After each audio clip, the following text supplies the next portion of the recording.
Hello friends, welcome you again in the video lecture series on digital communication. I think you might have enjoyed the last session of Introduction to the Analog and Digital Signals, different blocks of digital communication processes, and why the digital communication is to be engaged as an course. Now, from this lecture, we are moving towards the basic contents of digital communication. And here we are starting today our first unit of source coding technique, which is named as digital modulation system in your syllabus. Now, what is the waveform coding and source coding? Generally, any analog signal, what we are considering as the input to the system, will first converted to the analog pulse amplitude modulated signal, because this pulse amplitude modulated signal is not a completely digital or a discrete signal. It is continuous in nature. So we are talking this as an analog pulse amplitude modulated signal. Then this PAM will be taken as an input and it will get converted to the digital signal. This is what happens in any type of waveform coding. And in that waveform coding, the best example is the pulse code modulation process, wherein we are taking a continuous time domain analog message signal. This message signal will be first sampled to obtain this PAM natured output. Now, this PAM natured output is possessing the different samples into it, and each sample will be having separate amplitude. So this each sample amplitude will be then approximated to the nearest value out of finite set of discrete values, because every digital signal should have finite number of discrete values only. Why we are going for the digital signals to be used? Here we have mentioned in earlier lecture that for the digital signals, the immunity is more for the transmission noise or the interference to be added over the channel when the signal is going to get transmitted. At the same time, these digital signals will be having the facility of getting the data to be encrypted so that the information will be kept private and the secrecy of information will be maintained. As the nature of the signal will be digital, so its storage is possible, and as its storage is possible, it can be used for further applications also. But along with these advantages, some disadvantages we have highlighted, such as the transmission bandwidth goes on increasing as number of bits in digital signal are going to increase. And as the bandwidth increment or the number of bits are going to increase in the signal, the system complexity for design is also going to increase. So here now going for understanding of difference between the waveform and the source coding, because I have mentioned the title as a source coding also. So waveform coders are always independent of the signal, that means what type of input we are having. These waveform coders are different from the source coders, and source coders are always dependent on the parameterization of the analog signal in accordance with the appropriate model for the generation of signal. That means whether I want to convert each sample level to be represented by only a single bit representation, the group of a number of bits representation, and as like this here for the source coders, the parameterization is going to change. Now moving further, we are seeing the first modulation technique, which is known as pulse code modulation. In this pulse code modulation, as mentioned, for any source coding technique, the input will be always a information signal and output will be always the coded digital form. And when we are talking about a PCM system, this PCM system is always a combination of encoder as well as decoder. So whenever any communication system will be referred, that communication system is combination of encoder and a decoder. When we are referring the PCM encoder or PCM transmitter, this PCM transmitter does three basic operations. Operations which are involved in the transmitter are sampling, quantizing and encoding. But let me tell you friends, these three operations can be performed by a single IC or by a single component which is named as analog to digital converter. So maybe in practical implementation, instead of having three different blocks of sampler, quantizer and encoder, we may find out a single block presence as a ADC. It may also possible. So let's check the block diagram for this PCM transmitter.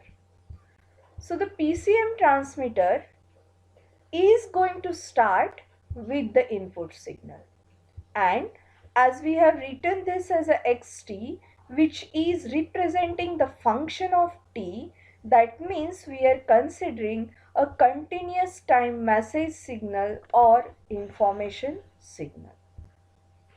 First of all, this information signal will be presented to a low pass filter which is said to be the band limiting filter.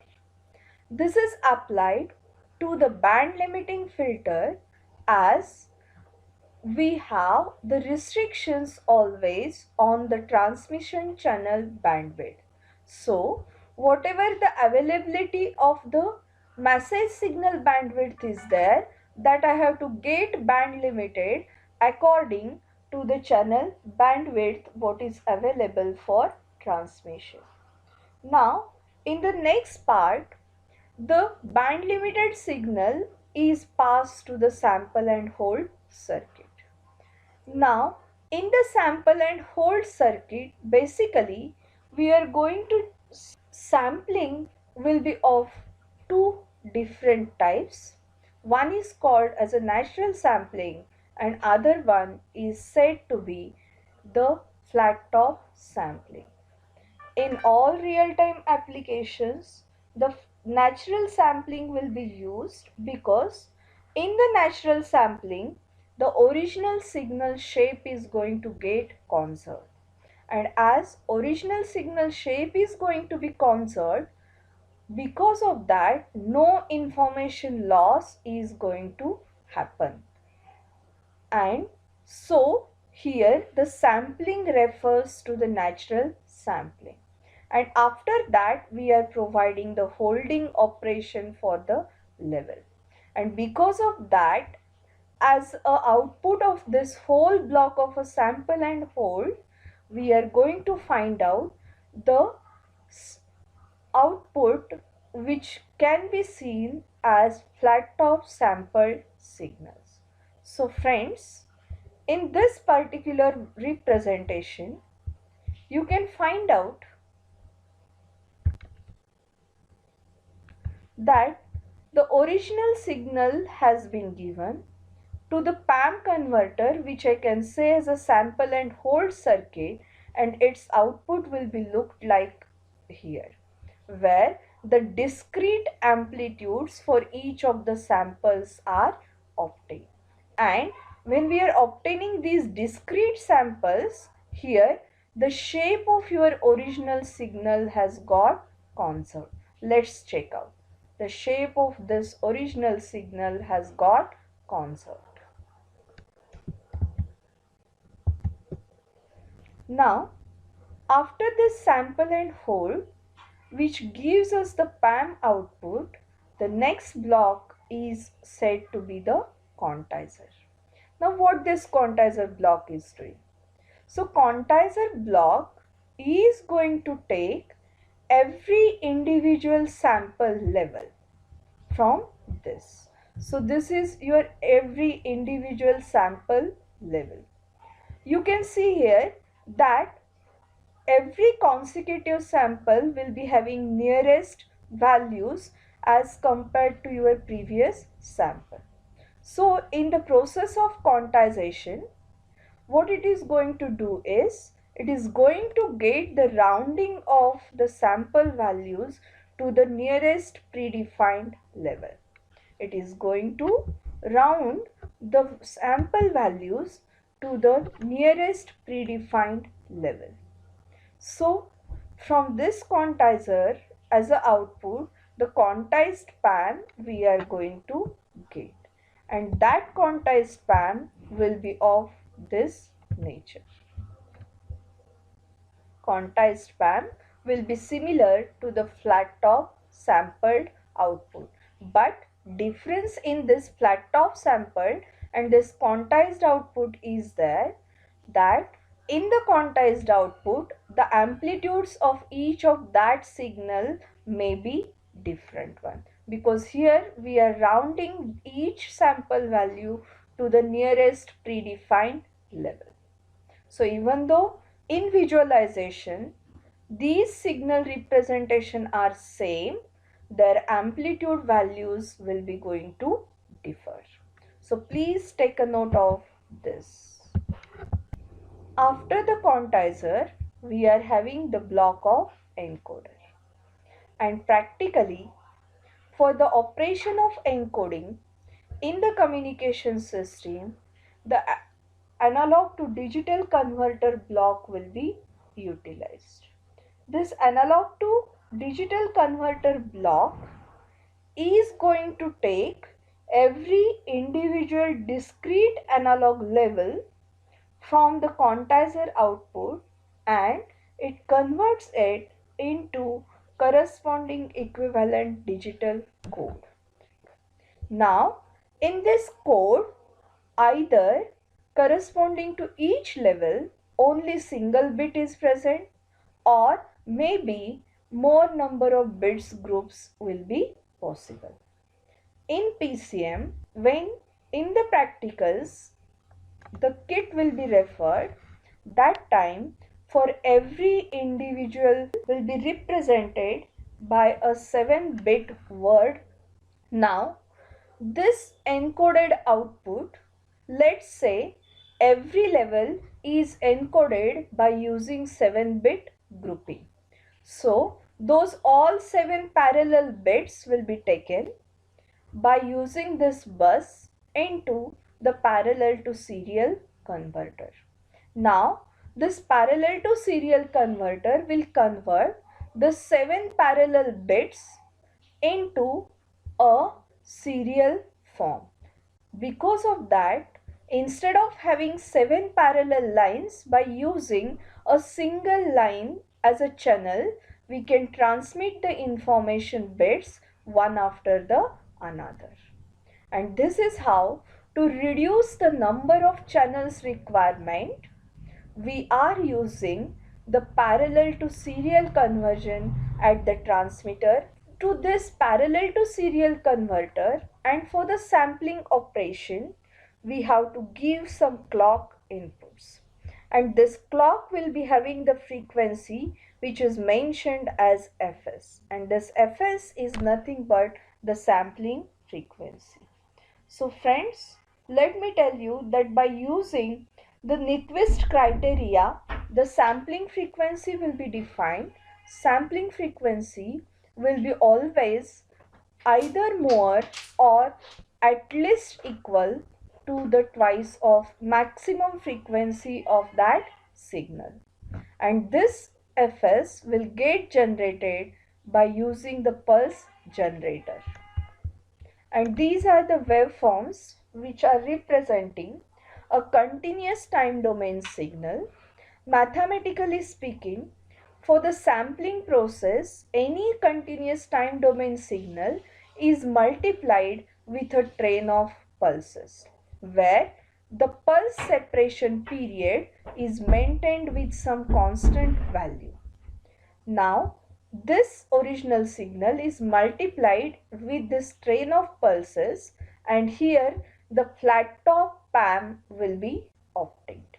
So, practically, for obtaining the sampling output, we are using the block of ADC, but inside the ADC, the operation what is happening for getting the sampled output is multiplication of the signal with the train of impulses. After getting the PAM, we have said that we will get the quantized output, and quantized outputs are nothing but the rounded out values for every individual PAM level.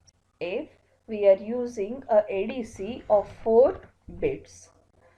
For the output of ADC, we are having 4 parallel lines. And as 4 parallel lines are there, the combinations what we are going to get will be 2 raised to 4, that is 16 in number. So I can say that by using a ADC of 4 bit, 16 number of maximum PCM levels can be represented. The example of 3-bit digital word has been explained. With the rule of 2 raised to this 3, which is said to be n bit value for the ADC. So 2 raised to 3 is equal to 8, and that 8 levels will be represented digitally from 000 up to 11. In the part of advantages of digital communication system, we have mentioned that the regenerative repeaters are present on the PCM transmission path. That means on the channel where we are already uploaded the PCM signal. So this regenerative repeaters is avoiding the accumulation of noise. And how this is avoiding the accumulation of noise?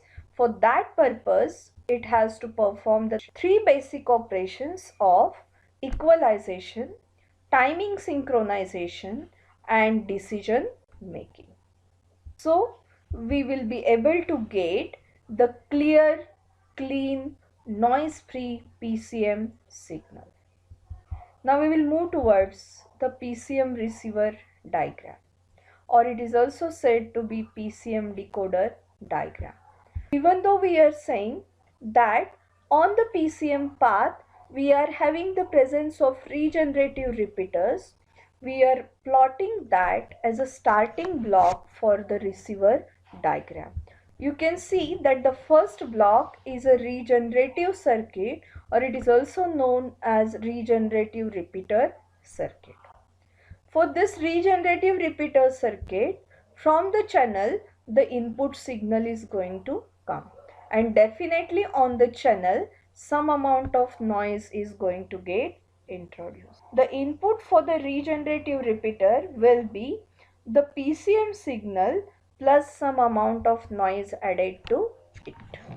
But regenerative circuit is having property of filtering the noise or getting the equalization of the symbols with the original transmitted symbols, and because of that the noise will get removed. In this particular regenerative circuit, we are going to find that the noise will get removed, and because of that at this output the clean PCM signal we are going to find. And as per our rule, in the receiver, the first block will be exactly opposite to the ending block of the transmitter. So here the operation performed will be serial to parallel converter, where the serial input data will be taken.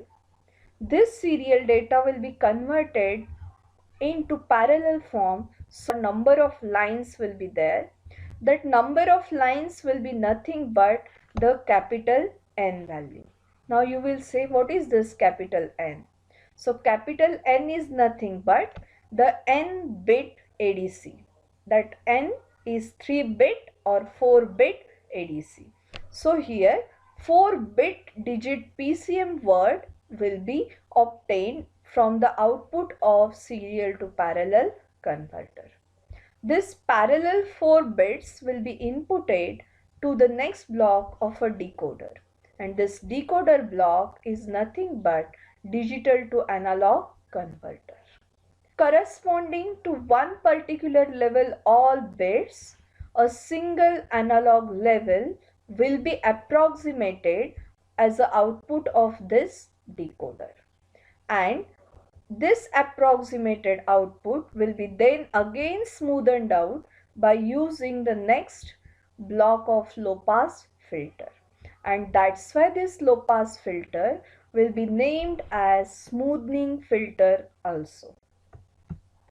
Receiver outputs, how they are going to be looked out, that I will show you in the next representation. Whatever this staircase like output you are observing over here, this is said to be the approximated output or the DAC output near about signal to the original signal.